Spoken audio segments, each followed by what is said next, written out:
All right, ladies and gentlemen, good day. It's another day that the Lord has made. We're going to rejoice and be glad in it. Let me just put in a little disclaimer before we get started. I am going to be on a roll today, and you may continue to see me in this attire, but the message will be different.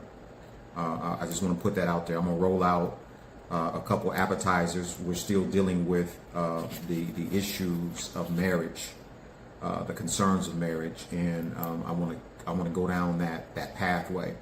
But I want to venture that pathway in a little different posture, if you will. I want to admonish men, especially women that hear this. I want you to share it with your significant other. I want men to be a part of this healing process, if you will, because it is extremely germane. And I'm excited about where God has me right now and what God is going to do, because as much as I resisted God's hand on my life, He has determined to position me in such a way that I have no choice. And people that were once part of my life in a very pronounced way, God has moved or removed. And it has been very challenging. That process has been very, very challenging. And I'm going to share bits and pieces of my life with you during this journey, this season, that would help you to further understand potentially where you are, whether you're married, you're single, you're contemplating, wherever you are. There's a blueprint here that God has laid out. And so with my life, He's laid it out with my life, and I didn't know that everything that I was going through in my life, I would share it in this way. And in fact, my life has been so unique, even in the church, that God has positioned me to do it like this because of the challenges of the 21st century in 2025 and before, and what will come after. These types of teachings are not readily receptive in the church, and so there is a companion piece to the church, and that's what I liken this ministry to be, a companion to the church that will feed you in a way that will really help you. Will really help you. And so, as a appetizer, I want to deal, and I want to try to make it brief. I want to deal with this subject of. I want to speak to you, I should say, from the subject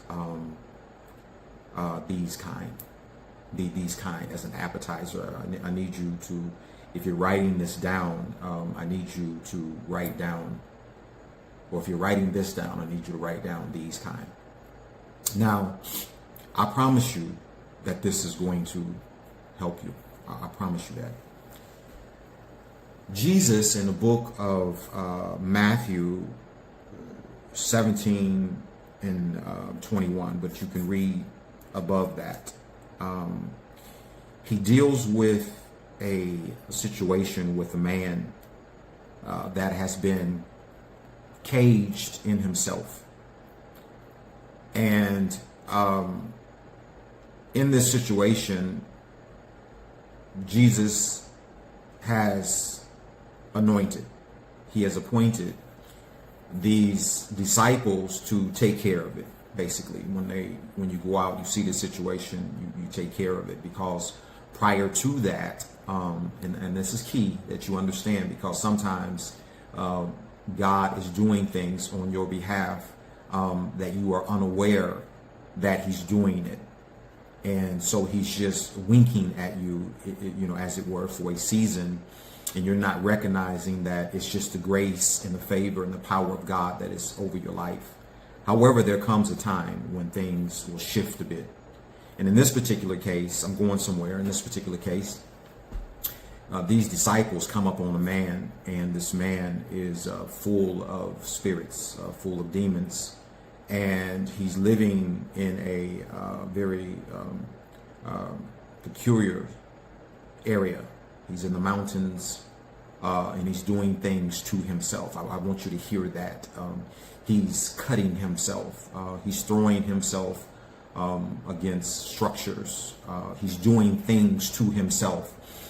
And what he does not understand is that there is an enemy behind what he's doing to himself. And so the disciples get to this place, and they start to exercise their gift, their power, if you will. And nothing seems to happen with this man. And so the disciples, they get frustrated because this man has a condition that will not go away, and it's getting worse, and they can't get near to him. I want you to hear all this. They can't get near to him because of his past, where he came from, what he experienced, even as a little boy, as he ventured through life, and as he was being nurtured. He was being nurtured by the wrong things, and so something got into him to where it messed him up. And so I want to make this the short of a long story. And so now the disciples are seeing the ruins of this man, and they want to help him, but they don't have the wherewithal to help him. And so they call on Jesus, and Jesus comes, and he listens to the story, and he tells them to bring the subject. I'm going to say subject because I want to play with who he was versus what Jesus called him later. It may not even be in this message, but it's going to come later, I promise you. And so Jesus tells them to bring him forward. And when he comes forward, Jesus does what he does because he's God. And at the end, he gets these disciples around a tabletop discussion, and he says to them that these kind. He says these kind right here. Or this right here, he says these kind only come by fasting and praying. These kind, they require something a bit different. Now, as many of you know, that my first book, I wrote a book, and the book was called While Men Slept. It's by none other than yours truly, Dr. Donnie Eatman, and it's a prayer book / manual on spiritual warfare. You can pick this book up at Amazon and on Kindle. It's $10 on Amazon and $7 on Kindle. But in this particular book, it highlights an area where it captures what happened in the field in Matthew 13:25, where the writer there is describing an enemy that comes in, and he comes in while men are asleep. And he starts to sow tares amidst or in the midst of wheat in a good field. Because what happens is things start off good, and if you're not watching, they can get sour real quick, and they can get sour unawares. That means that you don't know the souring that is happening in your life. Now, so when the enemy comes in, he plots. He has a plot and a plan for you. It's like when Jesus said to Peter, he says, Satan has desired to have you. He says, but I've prayed for you that your faith fail you not. The word desire and to have is an intimate word. It is a word, an expression means to, like a man, to have intercourse with a woman. Very intimate. It means I want to go into you, and I want to be a part of your life for the rest of your life in a very intimate way. So he says to Peter, Satan has desired to have you, but the only thing that's keeping him from having you is that I've prayed for you that your faith fail you not. And one of the things that we have to come into a saving knowledge of is that prayer, how powerful prayer is, and that if there wasn't prayer in existence for you, there's a lot of things that you would not be able to withstand. He says, but I prayed for you that your faith fail you not. And then there's this part of conversion. He says, and when you are converted, that means that you're going to go through a season that is not going to look favorable for you. You're not going to be able to do the things that you thought that you could do. You're not going to be who you thought that you were, etc., etc. He says, once you get all this stuff worked out of you, he says, I want you to go back at that point, and I want you to strengthen your brother. I'm saying a whole lot without getting into the crux of my appetizer here. At the end of the day, the enemy has a plot and a plan, a strategy for your life. Now, I said all that, I preferenced all that to highlight a part of my life that I want to share with you in this teaching, this story. There was a time, because we have to look back now at the book, and the book deals with spiritual warfare, and there's a lot of things that I was born with, challenges that I was born with, and blessings that I was born with. I want to talk about the challenges today, and I've said this before. It doesn't really, I don't want to use the word make sense, but I don't want to deal with the blessings, because blessings are easy. However, blessings can trip you up. We'll get to that one day. But anyway, people have to understand where they come from. I oftentimes talk about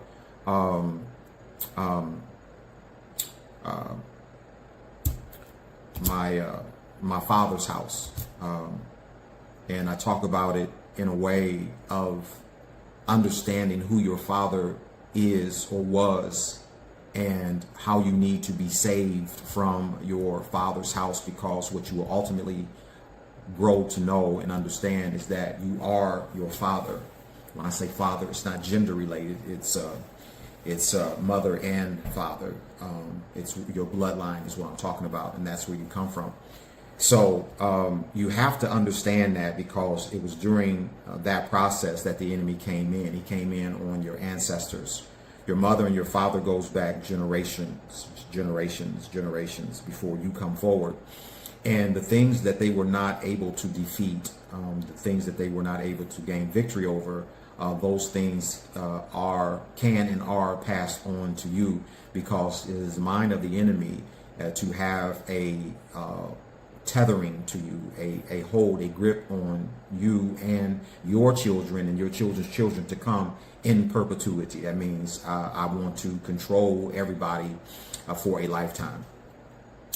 And so it is these things that we are absent of from a knowledge standpoint, from an understanding what it is and how powerful it is, what it can do in your life. So we're absent of that, but compounded with that, just like compound interest, is the choices that we make. So the enemy has a plan for your life. I'm coming. And you have to be on guard. You have to be a good watchman over your life. But if nobody is pointing these things out to you, nobody's teaching you these things, then it can be a very challenging process. And ultimately, you can go through life with the understanding that this is just life. The reality is that it's not just life. It's somebody came in and they sowed tares amongst the wheat, and you were asleep. You were unaware of what was going on. When you woke up, you were behaving in a certain fashion because you had been programmed without knowing that you were under anesthesia, an anesthesiologist that was putting something on the inside of you, and he knew that as a result of that, he would control your life. Just give me a second. So what I discovered in my own personal story is, I'm gonna give you this, because one of the greatest challenges that I had in my life was the challenges of being a heterosexual male and dealing with women, because I wasn't homosexual. So I had issues. Let me make that clear. I had women issues. Okay, I had women issues. But let me explain how the issues were. I'm saying all this because I want to help you. So women, I'm trying to help you today, and I want to serve notice on men as well, because I want to help them as well, and I want to show you through the trajectory of my life the plan and the plot that the enemy has predetermined for us. As Jesus said to Peter, Satan has desired to have you. And save Jesus, these things won't be eradicated in our life. I promise you that. They are. The strong man is much too strong. The strong man is much too strong. So in my life, let me dig into the story piece. I've had some challenges, and in these challenges, I need to give all praise and thanks to God, because God kept me when I didn't know how to keep myself. And when I wanted to keep myself and I couldn't keep myself, he just encapsulated me all together, and he made a way of escape out of no way. The thing that I was extremely challenged with, that came over through the bloodline from my father, because it just wasn't on my daddy's side, it was on my mama's side too.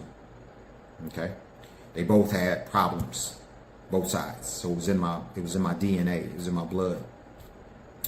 And that was and I'm gonna get back to the marriage series, because when I tell y'all that I hated Jacob, the reason why I hated Jacob was I didn't have the part of Jacob that was, a little church boy, sat around, couldn't do nothing, and wanted to be on mama's pat. I wasn't that in Jacob. But the part of Jacob that I was I was a trickster, I was a manipulator, I was a supplanter, and I hated that part. And so I had to come full circle with who I was, who I is, right? And because Satan desired to have me, because God gave him the latitude to do things to us, because he told him that he would live out the rest of his days eating dust, and dust was man, because God created us in his image and his likeness, but the flesh part of man is made out of dust. He says, and he formed the man, Genesis 2:7, out of the dust of the ground, and he breathed in the man, and man became a living soul. But what he got to form man was the diet of the enemy. And so Satan's job, his survival, his strength is in eating on the man, the dust. Inside of the dust is the blood. So he's not necessarily coming after us as a physical appearance. He don't look at you and say, I don't like the way you look, or I do like the way you look. He comes after the blood because he's interested in the blood. I know I'm going here, because the blood is life, and death is in the blood. And Jesus ultimately came and he sacrificed. The reason why we have the opportunity to live with Jesus and in heaven, whether it's in a new earth or in heaven, and that's another story. That is because of the blood that was shed on Calvary. And so anyway, the enemy has already devised a plan for our lives. And in my case, he devised a plan, and he wanted to destroy me through women.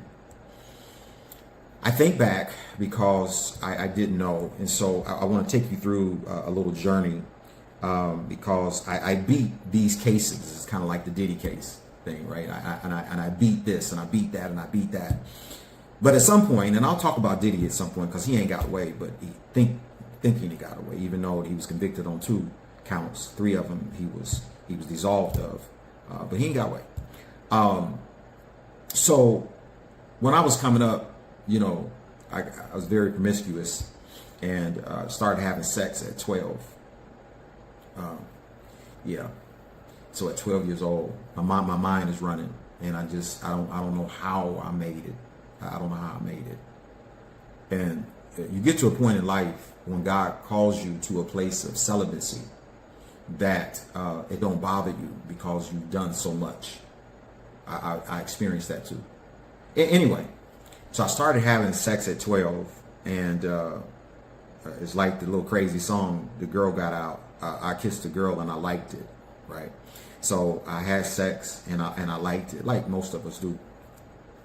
But it was a problem for me because it was what the enemy had devised to destroy my life. Lord, help me teach this and tell the story. So at one point, as I got a little bit older, I started to have some experiences where I can go back and I can recount what God did for me. I'll never forget, as a young guy, and I had my own plumbing business, electrical business, and I got a call one day, and guy told me, he says, I got this going on, that going on. He says, can you help me out? I said, well, let me come by and take a look at it. I get over there, and he meets me and introduces me to the tenant and says, hey, he's going, because it was it was like a triplex. It was a triplex, and I had to service other units in order to get the problem fixed in the unit where the tenant was at. So he introduced me to this lady. Her name was Anita. And I just want to tell you that I was married at the time, and I felt that the woman that I was married to was fine. And in my eyes, I had the cream of the crop in my eyes. However, I had a problem. So I go over there and I assess the problem, and he introduces me to Anita. Anita, this is my name, my business name. I'm gonna be working on the project. So he leaves, and so Anita wants to talk, and I'm trying to work. I was really being as professional as I could. I promise y'all, I have no reason to lie now. I'm free. I can tell my story. I have no attachments to me. I had all this stuff locked in for many, many years where I couldn't tell what was going on that was good and bad because I wasn't perfect. But now, to the glory of God, I can tell the story, and I can tell the story with a straight face, and I have no reason to tell lies. So I go in, and I am trying to be as professional as I can. I promise y'all.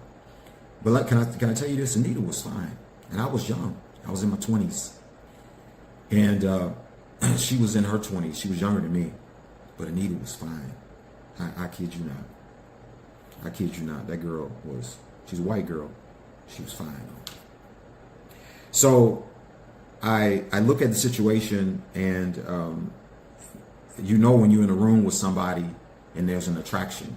I knew she was attracted to me, and I was fighting the demons in me because I'm like, listen, I'm married. I'm talking to myself now. I'm married. Girl, listen, go on now. This ain't what this is. But I could see where she was at, and she continued. The enemy was so stealthy, and now when I look back, I can really see it. But he was operating in the whole thing all along, even from the call out for me to come there. It was all a plan, a plot, an attack.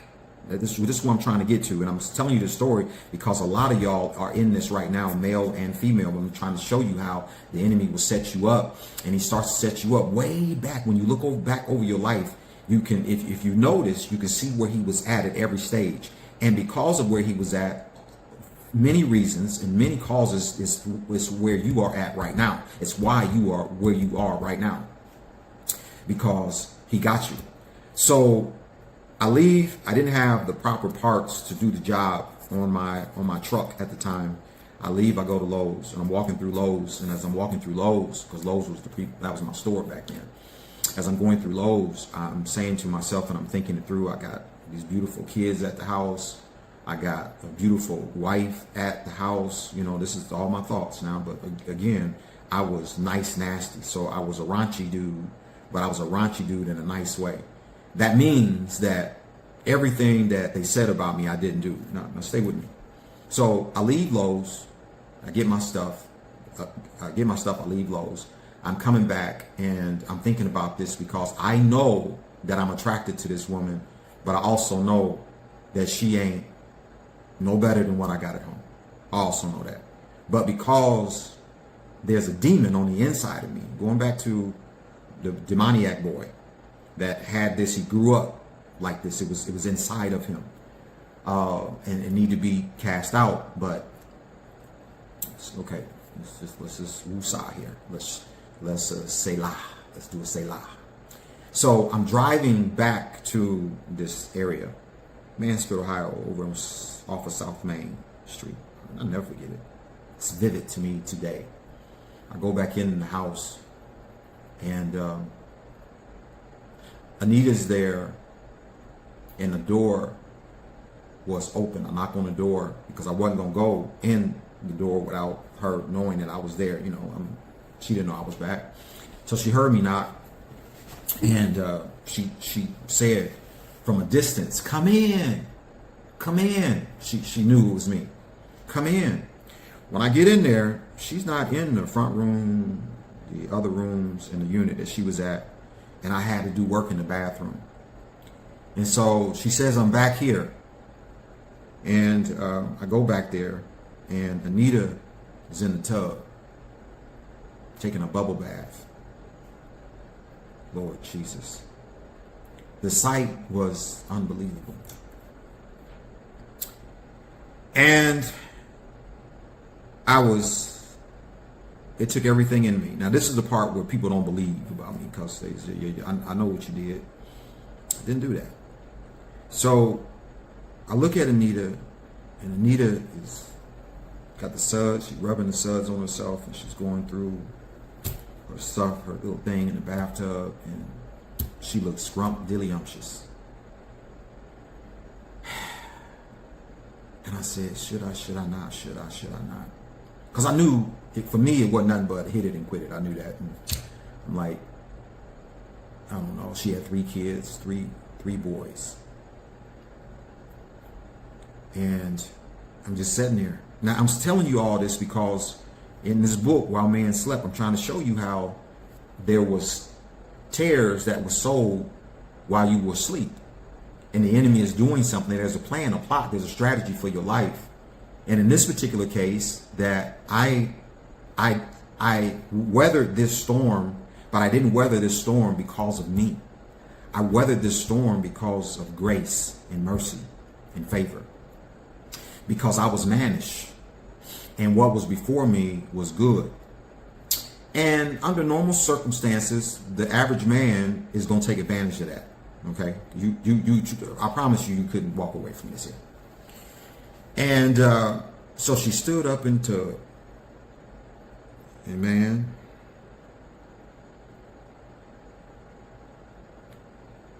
now that I look back on it, it was God that was there. It was God that was there. Because the enemy stood up, and the enemy revealed himself as beautiful. Ooh, wee. Ooh, wee, ooh, wee. Beautiful. She stood up. The bubbles started to roll down, and everything was there. Just everything. I said, I gotta, I'm talking, and I'm double talking. I'm stammering all over my words. I'm just went crazy. And then she got to a point, and she said this to me. She said, because I'm talking to her, and I wasn't looking. I was looking around her. I wasn't looking at her. And she said to me, she says, look at me. Now, I just met this woman. She says, look at me. She says, look me in my eyes when you talk to me. I was, yeah. She said, look me in my eyes. And so I looked her in the eyes. And I said, ma'am, you're going to have to put your clothes on so I can get to the pipes that's behind that tub so I can fix that. And she couldn't believe that, nor could I believe it. But I escaped. Anyway, that went on for about a week. We even exchanged numbers because you got to understand the enemy he's relentless. He don't just give up. So we exchanged numbers. I think we talked maybe 1 or 2 times after that, and I lost everything. I lost contact with her and the whole 9. But that was God. That was Anita, and there's a million Anitas in the world, and she'll probably never know that. Let's go back a little further. I'm just trying to show you how God was there and how he saved me, because who knew if I would have engaged Anita, my life as you see me today, I may not be here right now had I engaged her. She had 3 kids already. I may have gotten her pregnant. I don't know what could happen. But just to show you, you got so many paths and so many streets that you can go down that you have no idea what road you're walking on based on the choice. Do I go left? Do I go right? Do I stay true to form? There was another time I went into the service, and these are all true stories. Went into the service, and left, went to boot camp, got out of boot camp, and I was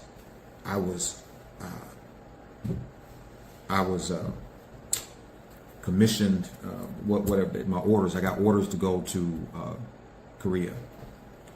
So I get these orders. I'm in South Carolina, and I get orders. As I get orders, it was like 3 people from the area where I was at. They got orders to go to Korea, and all of us was really sad because Korea is just one of those undesirable places at the time. That's what I believed, and everybody else was going to these places that were desirable. And so I got very depressed behind it. Anyway, I get ready to go, and I got to go from the States. I had to go from this airport to that airport, city to city, and I never forget, I went to Atlanta. So when I go to Atlanta, it was 3 of us. It was me, a guy, and a girl.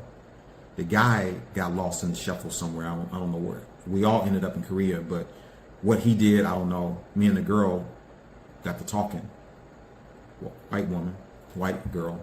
She was tall. She had red hair, and she was built like a brick house. Once again, the enemy knows what to send you. So we talking, and I'm looking at her.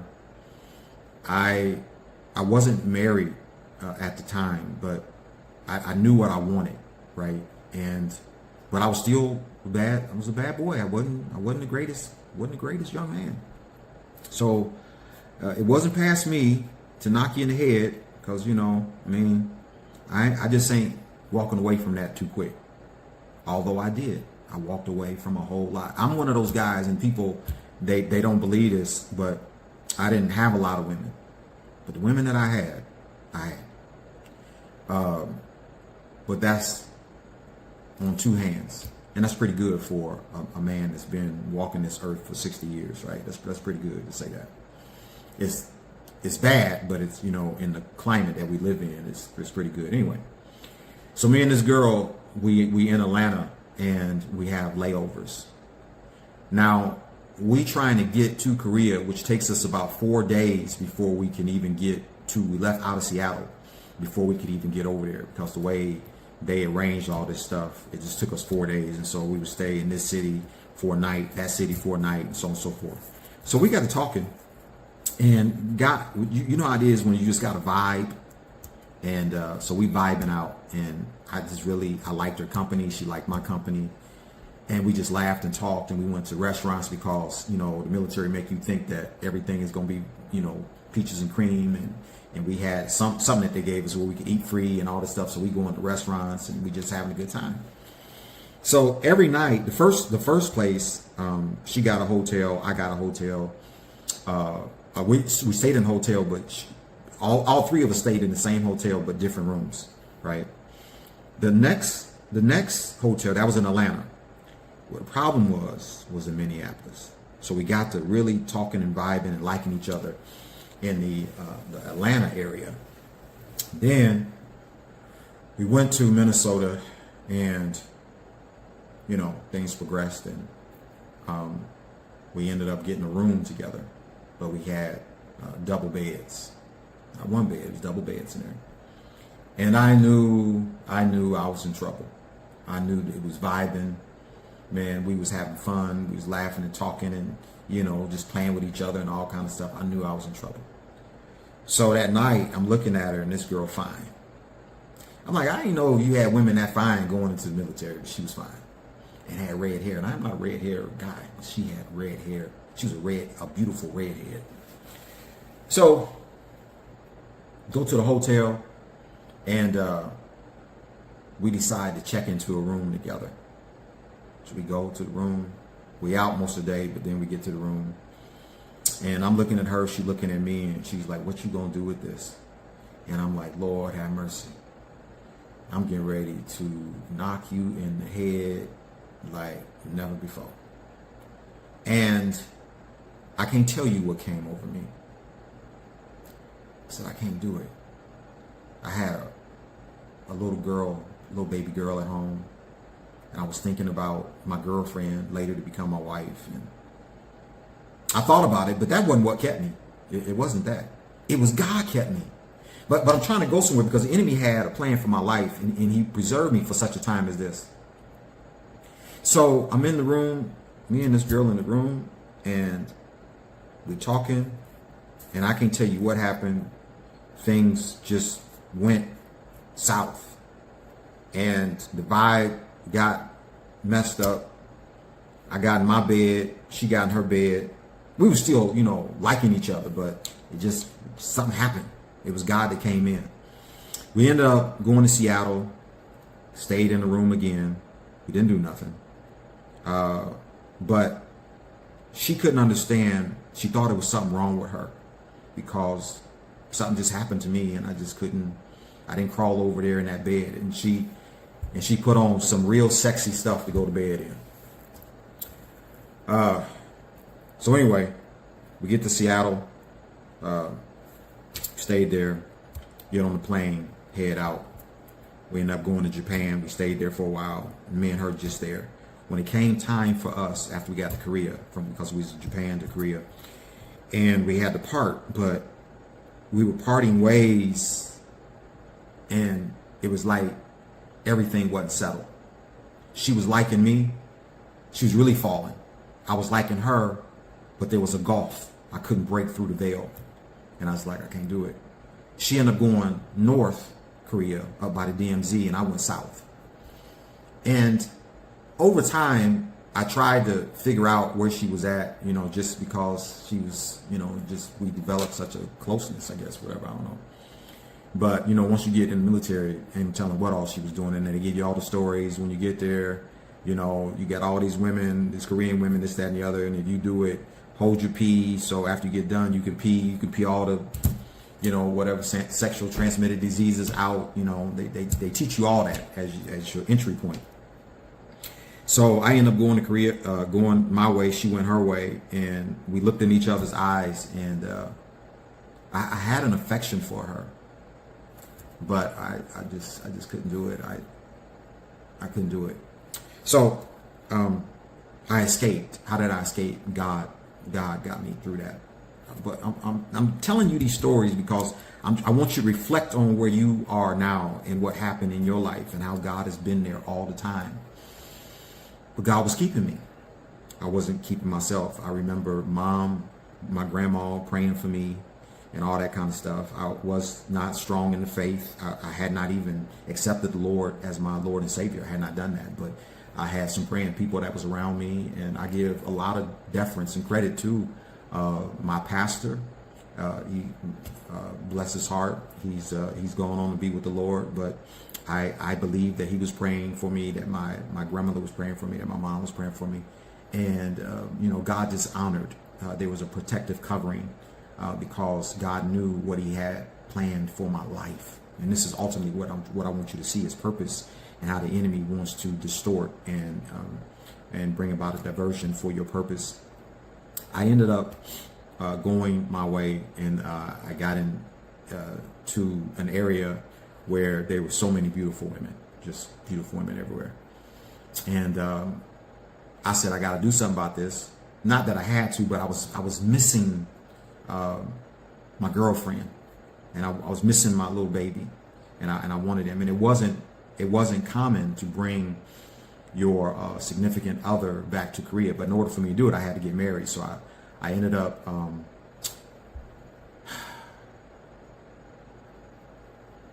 I got married before I went to Korea. That's right.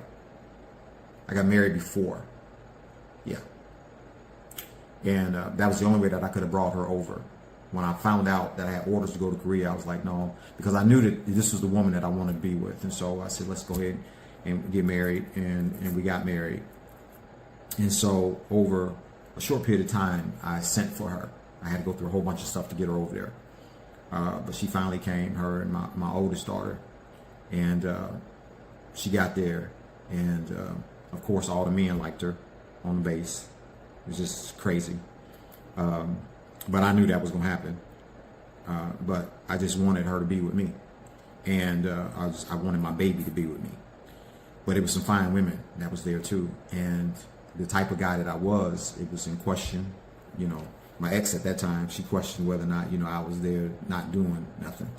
And I told her, I said, I ain't touched nobody. And let me just say, the whole time I was there, because she came maybe 4 or 5 months after I got there. I don't remember now, but she came there. And the whole time, I didn't do nothing. And I had some hammers before me. Jesus, I don't even want to tell you about military stories. I don't want to tell you about that. Anyway, I escaped that. There was another time, and then I'm gonna get to the real deal here. There was another time. This was after my ex and I. This was before the divorce, but it was during our separation.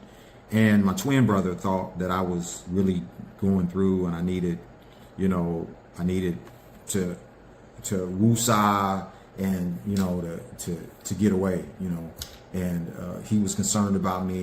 Y'all been together for 500 years, and Donnie, let's go to Vegas. So we ended up going to Vegas, and we went to Vegas with a few fellas, and and so we in Vegas. What goes on in Vegas stays in Vegas. However, as sad as they thought that I was and what I was going through, which I wasn't going through what he thought or they thought I was going through, wasn't that bad. At that time, I'm like, okay, yeah, we separated, but hey, it is what it is. And so, I can tell it now. We ended up going to the strip club, and let me tell you, when I tell you this, I tell you no lie. And I've told, you have some of your boys that you can really confide in. And I said, man, listen, I went to the strip club, and I ain't gonna lie, I fell in love with a stripper. That's why when he came out with Michael Jordan, they said that, his wife that he married or whatever, he was at the strip club, met at the strip club. When I heard about that, and I don't know, I'm just talking, I could have a story wrong. I said, listen, I understand that. Because when I went to Vegas, it was this girl that was stripping. And the boys around me, they said, look, dude, this is what you felt and what was going on. She do that with all the guys. I said, listen, don't try to tell me. I know what I know, okay? And I said, there's something there that's uniquely different with me and her than her and all these other men. And I knew that. She was a black girl. But boy, was she gorgeous to me. And, did whatever. So it was at the strip club, and at the strip club, you do what strippers do. However, I didn't do nothing. Now y'all know y'all don't believe that. Didn't do nothing. Could have went to the back room in Vegas. The back rooms is loaded. Okay, so you can go back there and you can get whatever you want, back in the back room. I didn't do nothing. Me and this girl exchanged numbers. So I get her number, she got my number. And after that night, we go back to the hotel, and I really didn't expect anything from her, but I couldn't stop thinking about her. And I get a call the next day about 6 o'clock in the evening, and the call it came in at 0 on my phone. So I answered the phone, and she was on the line, and she said, hey, do you want to go out tonight? And this wasn't go out to, this wasn't a sex call per se. And I could have been gullible. Don't get me wrong, but I want to believe that I was not. So I thought about it, and I was going through a lot. And because the day before, I was asking questions. I was like, how much is it going to cost? This was for that night, the day before, because I didn't know whether I was going to take her back to the room or not. But I said, no, I'm not going to do it, and I didn't do it. But the next night, I said, there's something here between me and her, and I don't know exactly what it is. But anyway, I declined it, and I could have said yes. Now, could they have taken me to? Could she have lured me out into some place where they robbed me and beat me up, cut my fingers off? Maybe. Could she have set me up for some type of disease that I would be fighting today? Could have. My point is, the enemy is very cagey. The enemy, it was designed for my life. Although, to me, I saw something different. And that's what happens with a lot of us. What the enemy puts before you is so wild, WOW, that you feel like you can't, this has got to be heaven. And I looked at it, I looked at the phone, and I said, I can't do it. And I declined. And we talked for another 15 seconds, and, you know, that was the end of that. But I thought about it. So I done gave you 3. There's more. There's so many more that I can give you. But here's the one where goes back to my story. These kind. See, I had the kind that the Lord just kept me in. I could have got messed up, but the Lord just kept me.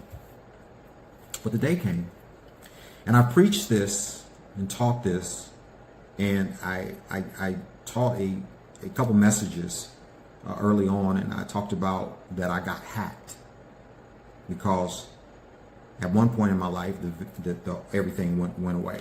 The protection went away. It didn't totally go away, but I got bit, and the snake bit me. And the reason why I'm going to say that I got bit is because I was married. I had kids. This person was married. She had kids. When I tell you that the enemy sowed tares, when I tell you that it ran roughshod and it completely destroyed my field, it completely destroyed my field. I lost everything. And it was so much loss. I lost marriage. I lost my kids. I lost favor. I lost favor with man. I lost favor with God. Now y'all look at me now, and I'm extremely blessed. But that's another story that we'll talk about. There's multiple sides here. I got blessed financially because I worked hard. That's really at the end of the day what that was. But you know, those blessings still came from God. But my involvement was that I worked hard. Conversely, there was a lot of things that I forfeited. I forfeited the purpose on my life. I delayed it for a long time. And it started to be expressed in a different form. So what God originally had for me, I didn't experience it the way that he wanted me to experience it. And it's still unfolding even today. But when I look back, I could have had things so much cleaner had I stayed away, but I didn't have the strength to stay away. And God wasn't protecting me like he did before. Ultimately, this design was such a strong attachment that I can't even talk about.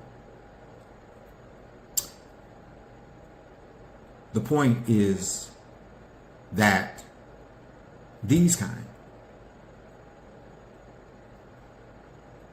you don't get up and say, I'm gonna walk away. Well, I was teaching a couple of times back, and I said some things, it's a lifetime. Some things you may die with. Because some things you shouldn't have never got into.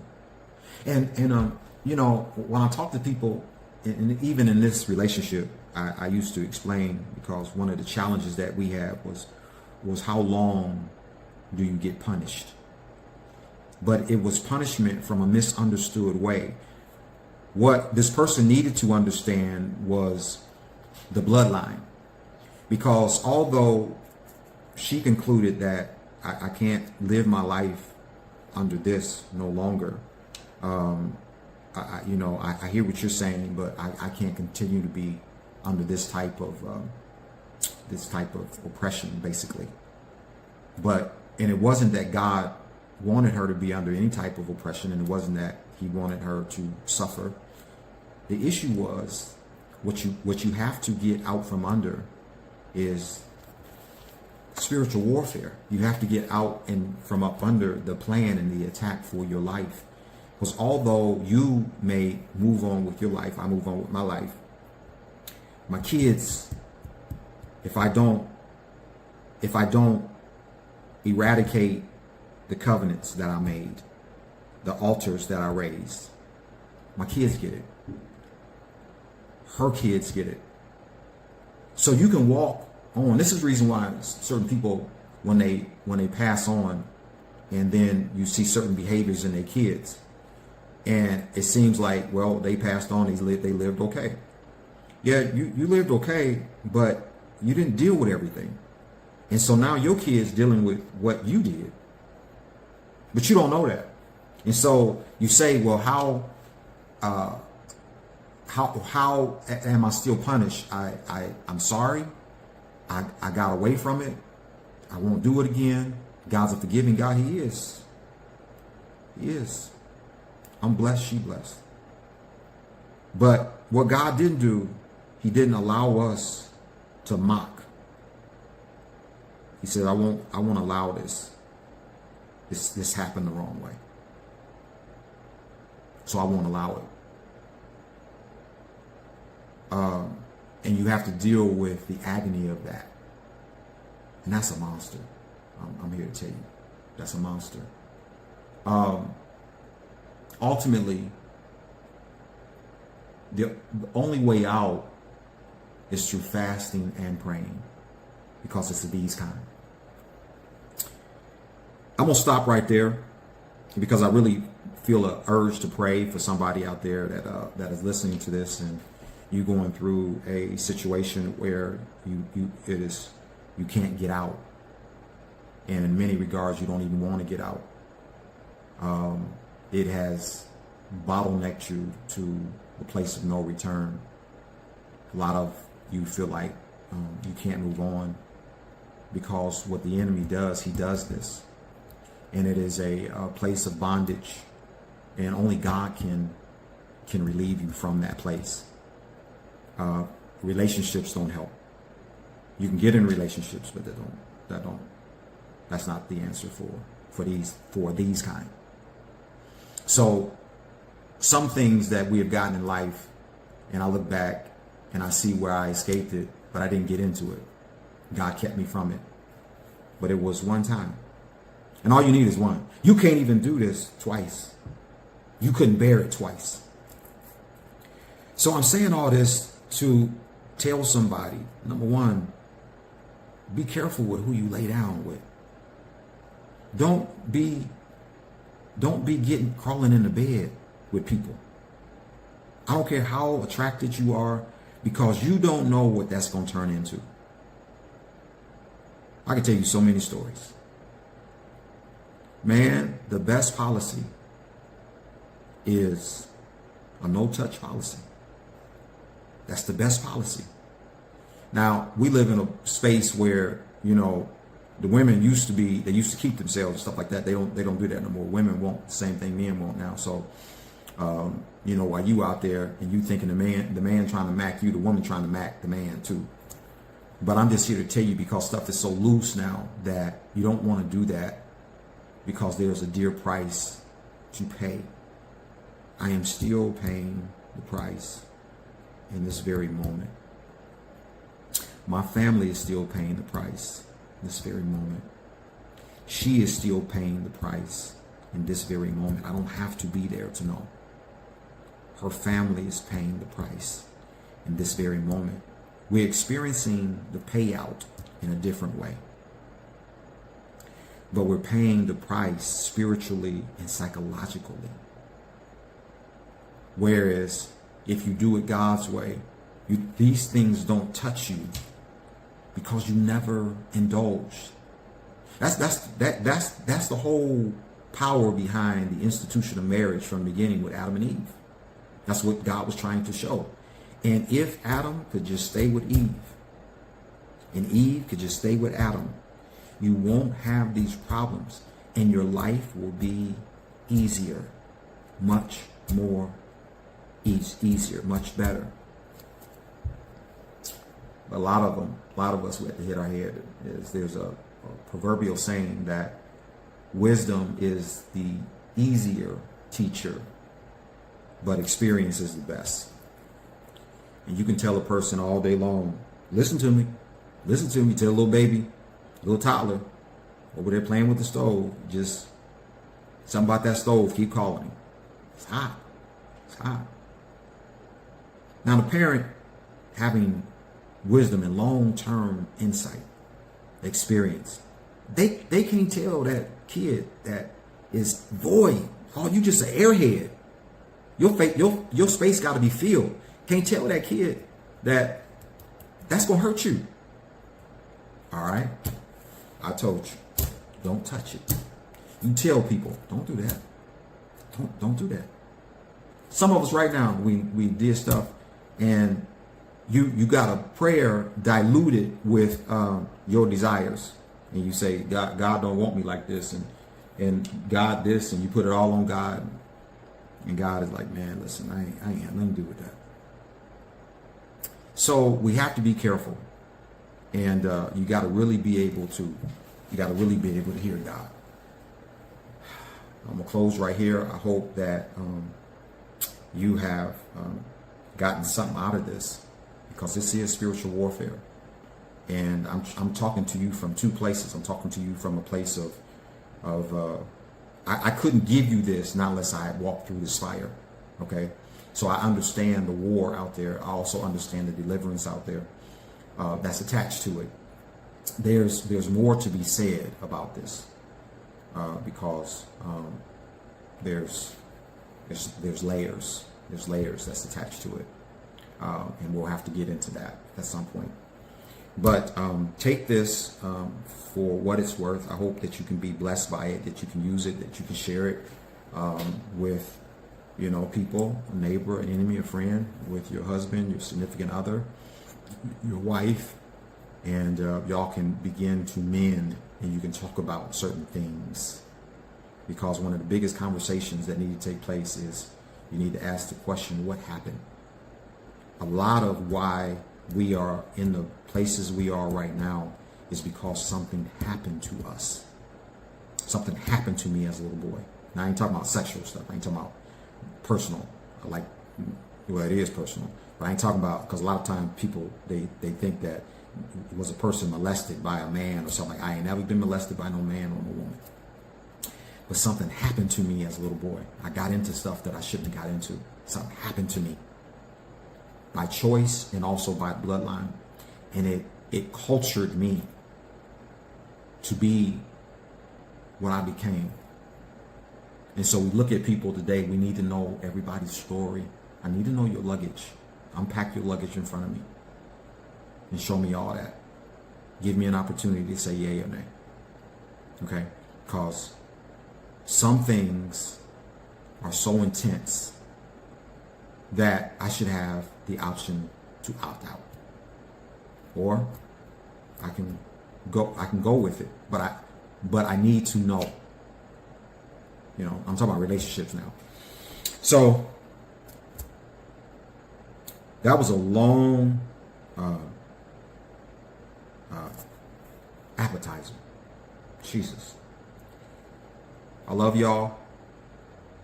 Go with God. God will go with you. Praying for you. Pray for me. Peace everlasting. Until we talk.